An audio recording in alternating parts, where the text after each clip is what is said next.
పండగ సీజన్లలో హైదరాబాద్ లాంటి మెట్రో నగరాలు మంచి జోష్లో ఉంటాయి. సెలబ్రేషన్స్ తో హంగామా చేస్తుంటారు. కానీ ఆ వెలుగుల వెనుక నిరంతరం పరుగులు తీస్తున్న డెలివరీ వర్కర్స్ జీవితాల్లో మాత్రం చీకట్లు కమ్ముకుంటున్నాయి. పండగ వేళ డెలివరీ వ్యవస్థను మోస్తున్న తమను కంపెనీలు దోపిడీ చేస్తున్నాయంటూ కార్మిక సంఘాలు డిసెంబర్ 31 నాడు బంద్కు పిలుపునిచ్చాయి. ఇప్పటికే క్రిస్మస్ నాడు అంటే డిసెంబర్ 25 నాడు స్ట్రైక్ చేశారు. ఎక్కువ గంటలు పని చేయించుకోవడం, ఆ పనికి తగ్గ వేతనాలు ఇవ్వకపోవడం, పని సెక్యూరిటీ లేకపోవడం, ఇష్టానుసారంగా టార్గెట్లు పెట్టి టార్చర్ చేస్తుండడంతో దేశవ్యాప్తంగా ఉన్న ఫుడ్ డెలివరీ సంస్థలు, గిగ్ వర్కర్లు స్ట్రైక్ చేస్తున్నాయి.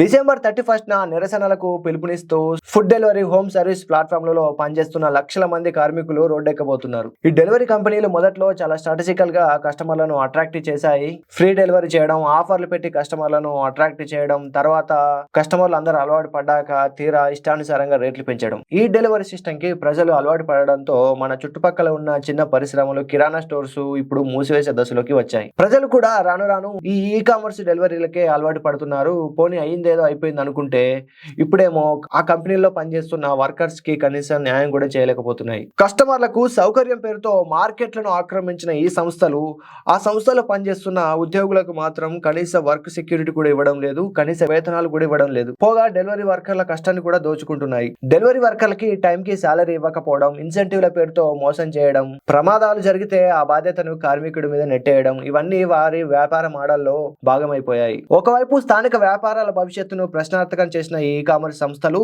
మరోవైపు ఏమో తమ కంపెనీలో పనిచేస్తున్న డెలివరీ వర్కర్ల కష్టాన్ని దోచుకుంటున్నాయి. సో దీనిపై ఆ వర్కర్లు కాదు, మనందరం కూడా ప్రశ్నించాల్సిన అవసరం ఉంది.